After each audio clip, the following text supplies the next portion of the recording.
Hi friends, welcome to Usha ಚಿನ್ನೆ YouTube channel part 2 ಇದು. So ಮಾರ್ನಿಂಗಿಂದ ಟೆಂಪಲ್ಗೆ ಹೋಗಿದ್ದು, ಇವಾಗ ನಾವು ಎಕ್ಸಿಬಿಷನ್ಗೆ ಹೋಗ್ತಾ ಇದ್ದೀವಿ. ಸೊ ಎಲ್ಲರೂ ಇದ್ದಾರಲ್ಲ ಅದಕ್ಕೋಸ್ಕರ ನೋಡಿ, ಹೋದ ವರ್ಷ ಎಕ್ಸಿಬಿಷನ್ಗೆ ಹೋಗಿದ್ದಕ್ಕೆ ಈ ವರ್ಷ ಹೋಗ್ತಾ ಇದ್ದೀವಿ. ಹೋಗೋಕ್ಕಾಗಲ್ಲ ಗೊತ್ತು ಕಣ, ಬಟ್ ಆದರೆ 3 ತಿಂಗಳು ಇರುತ್ತೆ ಅಲ್ಲ, 3 ತಿಂಗಳು 4 ತಿಂಗಳು ಇರ್ತಾರೆ. ಇವತ್ತೇ ಹೋಗ್ಬೇಕನ್ನೋದು ಏನಿಲ್ಲ, ಜನವರಿ ಗಂಟೆಗಳು ಇರೋದು, ಡಿಸೆಂಬರ್ ಗಂಟೆ. ಸೊ ಗೈಸ್, ಪ್ರತಿ ವರ್ಷವೂ ಎಕ್ಸಿಬಿಷನ್ ಬರ್ತೀವಿ, ಬಟ್ ಈ ವರ್ಷ ಏನು ಸ್ಪೆಷಲು ಅಂತ ಹೇಳಿದ್ರೆ ಈ ಥರ ಲೈಟಿಂಗ್ಸ್ ಎಲ್ಲ ಹಾಕಿದ್ದಾರೆ. ಸೊ ಈ ವರ್ಷ ಇದೇ ಸ್ಪೆಷಲ್ಲು ನೋಡಿ, ಸೂಪರಾಗಿದೆ. ದಸರಾ ಮುಗಿದ ಮೇಲೂ ಕೂಡ ಅಲ್ಲಿ ಇದೆ ಗೈಸ್. ಎಂಟ್ರಿ ಈ ಥರ ಇದೆ ನೋಡಿ, ಸೂಪರಾಗಿದೆ. ಜಾಸ್ತಿ ಲೈಟಿಂಗ್ಸ್ ಎಲ್ಲ ಹಾಕಿದ್ದಾರೆ ಈ ಸಲ. ಅಂದರೆ ಮಂಟಪದ ಥರ ಮಾಡವ್ರೆ, ಟೈಲ್ಸ್ ಎಲ್ಲ ಹಾಕಿ ಮಂಟಪ ಥರ ಮಾಡವ್ರೆ ಈ ಸಲ. ಚೆನ್ನಾಗಿ ಮಾಡವ್ರೆ ಈ ಸಲ. ಯಾವಾಗಲೂ ಟೆಂಟ್ ಥರ ಆಗ್ತಿದ್ರು, ಇವಾಗ ಅವ್ರವ್ರದ್ದು ಈಗೆಲ್ಲ ಥರ ಮಂಟಪ ಥರ ಮಾಡವ್ರೆ. ಸಖತ್ತಾಗೈತೆ ಈ ಸಲ. ಈ ವರ್ಷ ಇದು ಒಂದು ತುಂಬ ಚೆನ್ನಾಗಿದೆ, ಸಖತ್ತಾಗಿದೆ ನೋಡಿ. ನಾನು ಸ್ಲಿಪ್ಪರು ತಗೊಂಡೆ, ಕಾಫಿ ಕಪ್ಪು ಎಲ್ಲ ತಗೊಂಡೆ ಗಾಯ್ಸ್. ಇದೂ ಸಖತ್ತಾಗಿದೆ. ಅದು ನೋಡಿದ್ರೆ ಇದು ವಿಧಾನಸೌಧ ಅಂತ ನಿಜವಾಗ್ಲೂ ಸಖತ್ತಾಗಿದೆ. ಬೆಂಗಳೂರಿಗೆ ಅಂತೂ ಹೋಗಿ ನೋಡೋಕ್ಕಾಗಲಿಲ್ಲ, ಇಲ್ಲೇ ನೋಡ್ಕೋತಾ ಇದ್ದೀವಿ. ಸೇಮ್ ಹಿಂಗೆ ಇರ್ತೀವಿ ಗಾಯ್ಸ್. ಇದನ್ನು ಕೂಡ ನೋಡಿ, ಏನು ಸಖತ್ತಾಗಿದೆ. ಸೂರ್ಯಕಾಂತಿಯಿಂದ ಮಾಡಿದ್ದಾರೆ. ಕೃಷಿ ಬಗ್ಗೆ ಹೇಳ್ತಾರೆ, ಗ್ರಾಮೀಣ ಅಭಿವೃದ್ಧಿ ಪಂಚಾಯತ್ ರಾಜ್ ಇಲಾಖೆಯಿಂದ. ಸೊ ಇದು ಬಸ್ ಬಗ್ಗೆ, ಮಹಿಳೆಯರಿಗೆ ಬಸ್ ಮಾಡಿದ್ದಾರಲ್ಲ ಫ್ರೀ. ಸೊ ಏನು ಕ್ಯೂಟಾಗಿದೆ ಬಸ್.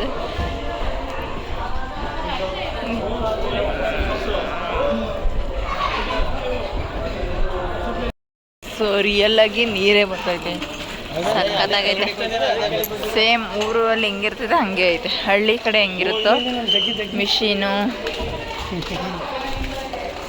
5 ರೂಪಾಯಿ ಕಾಯಿನ್ ನೀರು, ಕಸ, ತರಕಾರಿ ಮಾರ್ಕೆಟು, ಸಖತ್ತಾಗಿದೆ. ಮಡಿಕೆ ಮಾಡೋದು ಚಾನಲ್ ಇರುತ್ತಲ್ಲ ಹಳ್ಳಿ ಸೈಡು, ಆ ಥರ ಕೃಷಿ. ಈ ಕಡೆನೂ ಚೆನ್ನಾಗಿದೆ. ಬುಟ್ಟಿ ಎಣಿಯೋದು ರಿಯಲ್ ಆಗೇ ಮಾಡೋವ್ರೆ. ಇವೆಲ್ಲ ಮಾಡಿರೋದಕ್ಕೆ ಕೊಡಬೇಕು. ಗೊಂಬೆ ಸಖತ್ತಾಗಿದೆ. ಏನು ಚೆನ್ನಾಗೈತೆ ಅಲ್ಲೇಣ ಆಶ್ರಮ. ಅದು ಗೋಶಾಲೆ ಥರ ಐತೆ, ಒಳ್ಳೆ ದನದ ಕೊಟ್ಟಿಗೆ ಅಂತ ಅದು. ಸೊ ಗಾಯ್ಸ್, ಇಲ್ಲಿರೋ ಯಾವ ಗೇಮು ನಾನು ಆಡುವುದಿಲ್ಲ. ಯಾಕೆ ಅಂದರೆ ನನಗೆ ಭಯ, ಅದಕ್ಕೆ ನಾನು ಯಾವ ಗೇಮು ಆಡೋದಿಲ್ಲ. ವಾಮೆಂಟೇಷನ್ ಆಗೋದು ಗೈಸ್. ಇದೆಲ್ಲ ಅಲ್ಲ, ಫುಲ್ ಕಷ್ಟ. ಅಲ್ಲಿದೆ ನೋಡಿ, ಅಲ್ಲಿ ಕೂತಿದಾರಲ್ಲ ಅವರು ಧೈರ್ಯವಂತರು.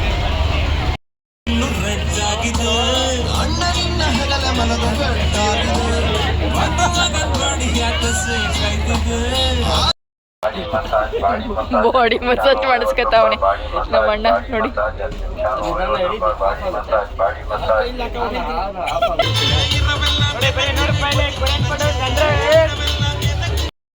ಎಕ್ಸಿಬಿಷನಲ್ಲಿ ಇದನ್ನು ಈ ಸಲನೂ ಇದು ಚೆನ್ನಾಗೈತೆ. ಈ ಸಲ ಇದು ಹೊಸದು ಆ್ಯಕ್ಚುಲಿ.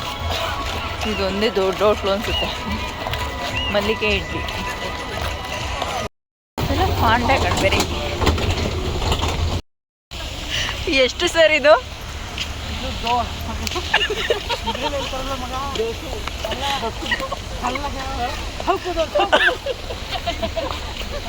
ಸೊ ಗಾಯ್ಸ್, ಇಷ್ಟು ಕೂಡ ಶಾಪಿಂಗ್ ಮಾಡಿದ್ದೀವಿ.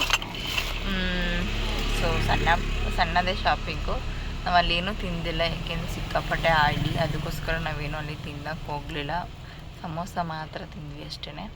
ಸೊ ಈಗ ಮನೆಗೆ ಹೋಗ್ಬಿಟ್ಟು ಅಡುಗೆ ಮಾಡಿಕೊಂಡು ಊಟ ಮಾಡಬೇಕು. ಟೈಮ್ ಬಂದು 10 o'clock ಆಗಿದೆ. ಇಲ್ಲಿ ಸ್ವಲ್ಪ ಕೆಲಸ ಇತ್ತು ಅಂತ ಸ್ವಲ್ಪ ದೂರ ಮಾಡಿ ನಿಲ್ಲಿಸಿದ್ದೀವಿ. ಸೊ ಮನೆಗೆ ರೀಚ್ ಆಗಬೇಕು ಗೈಸ್. ಇದು ಬಂದರೆ 50 ರೂಪೀಸು 6 ಲೋಟ ಬರುತ್ತೆ. ಇದು ಬ್ಲಷಿಂಗ್ ತೊಗೊಂಡೆ ನಾನು. ಸೊ ಇದು 30 ರೂಪೀಸ್. 3 ನೈಟ್ ಪ್ಯಾಂಟ್ ತೊಗೊಂಡೆ 150 ಫುಲ್ಲು ಥಿಕ್ನೆಸ್ ಇದೆ, ಕ್ವಾಲಿಟಿ ಮಾತ್ರ ತುಂಬ ಚೆನ್ನಾಗಿದೆ. ಸೊ ಅದಕ್ಕೋಸ್ಕರ 3 ಪರ್ಚೇಸ್ ಮಾಡಿದೆ. ಅದ್ರ ಜೊತೆಗೆ ಈ ಕ್ಲಿಪ್ಪು ಮತ್ತು ಈ ಪರ್ಫ್ಯೂಮ್ ತೊಗೊಂಡೆ. ಸೊ ಈ ಕ್ಲಿಪ್ ಬಂದು 20 ರುಪೀಸ್ ಒಂದಕ್ಕೆ, ಸೊ ಪರ್ಫ್ಯೂಮು 110. ಸೊ ಇಷ್ಟೇ ಗೈಸ್, ಇವಾಗ ಮನೆಗೆ ಬಂದು ರೀಚ್ ಆದ್ವಿ. ಟೈಮ್ ಬಂದು 10:30 ಆಗಿದೆ. ಸೊ ಈ ಬ್ಲಾಗ್ ನಿಮಗೆ ಇಷ್ಟ ಆಗಿದೆ ಅನ್ಕೋತೀನಿ. ಇಷ್ಟ ಆದರೆ ಲೈಕ್ ಮಾಡಿ, ಶೇರ್ ಮಾಡಿ, ಕಮೆಂಟ್ ಮಾಡಿ. ಪ್ಲೀಸ್ ನನ್ನ ಚಾನಲ್ಗೆ ಸಬ್ಸ್ಕ್ರೈಬ್ ಆಗಿ. Thank you.